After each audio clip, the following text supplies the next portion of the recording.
আরজি করের মহিলা চিকিৎসক যিনি খুন হয়েছেন, ধর্ষণ হয়েছেন এবং এই ঘটনাটি ঘটে ময়নাতদন্তের প্রাথমিক রিপোর্ট আসার পরে যেটা জানা যায় যে 8ই আগস্ট ভোর রাতে 3টে থেকে 6টার মধ্যে, এবং এটা সামনে আসে পরের দিন শুক্রবার, যেটা মিডিয়াতে প্রচার হয় সকাল 11টার কাছাকাছি, 11টা থেকে 11:30টার মধ্যে প্রকাশ্যে আসে। তার আগেই হয়তো হসপিটাল কর্তৃপক্ষ জানতে পেরেছে, পুলিশ জানতে পেরেছে, কিন্তু পাবলিকলি 11টা 11:30টার দিকে এই ঘটনাটি জানা যায় বলে আমরা জানতে পারি। পরের দিন শুক্রবার আর কি, আর 8ই আগস্ট ঘটনাটি ঘটে। এখন প্রশ্ন হলো, এই ঘটনাটি ঘটার পরে প্রথম থেকেই যদি আমরা দেখি যে এই ঘটনাটি, সেগুলো আমি একটু পরে আলোচনা করছি সংক্ষেপে, যে আরজি করে ময়নাতদন্ত হয়ে গেল, তারপরে তড়িঘড়ি সেখানে আন্দোলন করছিলেন বিভিন্ন রাজনৈতিক দলের কর্মী সমর্থকরা। তো সেই আন্দোলন যারা করছিলেন তাদেরকে ঠেলে পুলিশ একবার তড়িঘড়ি মৃতদেহ বাড়িতে নিয়ে চলে গেল। মৃতদেহ নিয়ে গিয়ে কয়েক ঘন্টার মধ্যেই সেই মৃতদেহকে নিয়ে চলে যাওয়া হলো পানিঘাটি শ্মশানে, এবং শ্মশানে নিয়ে যাওয়ার আগেই শ্মশানে ফোন করে আগেই জানিয়ে রাখা হয়েছিল যে একটি মৃতদেহ আসবে, সেটিকে তড়িঘড়ি খুব তাড়াতাড়ি দাহ করতে হবে, সেটা শ্মশানে আগেই পুলিশ জানিয়ে রেখেছিল। এ প্রসঙ্গে পানিহাটি শ্মশানের ম্যানেজার ভোলনাথ পাত্র তিনি বলেছেন, ওই দিন বেশ ভিড় জমে গিয়েছিল, লোকজন জমে গিয়েছিল। ওই আরজি করের যে মহিলা চিকিৎসক মৃত, তার দেহের আগে আরও কয়েকটি দেহ ছিল, যেটা জানা যাচ্ছে 2টি দেহ ছিল, কিন্তু সেই 2টি দেহকে রেখে পুলিশ নির্দেশ দেয় যে এই মৃত চিকিৎসকের দেহটি আগেই সৎকার করতে হবে। তাই ডোমেরা সেই কাজটি করে। সেখানে পানিহাটি শ্মশানের যিনি ম্যানেজার ভোলানাথ পাত্র বলেছেন যে পুলিশের নির্দেশ মতো তাদের কাজ করতে হয়েছে।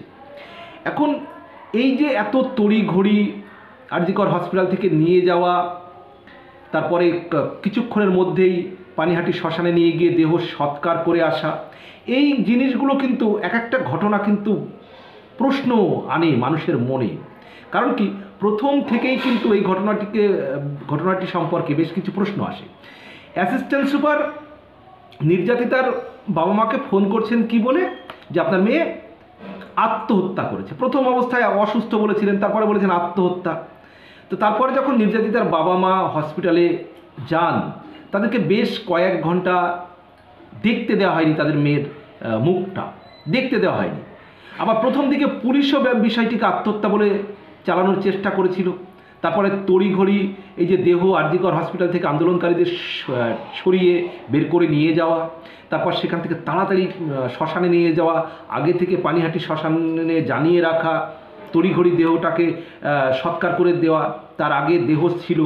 এই যে এই ঘটনাগুলিকে মেলালেই কিন্তু বোঝা যায় যে আরজি কর হসপিটালের যে কর্তৃপক্ষ এবং পুলিশ ঘটনাটিকে প্রথম থেকেই তড়িঘড়ি একটা কিভাবে এটাকে শেষ করে দেওয়া যায়, চেপে দেওয়া যায়, সেই প্রচেষ্টা কিন্তু হয়েছে। কারণ কি, সেদিন যদি দেখা যায় যে মোটামুটি এফআইআর হয়েছে রাত 11:30টায়, আশেপাশে 11:30টায়, অথচ তার আগেই দেহ চলে গেল শ্মশানে।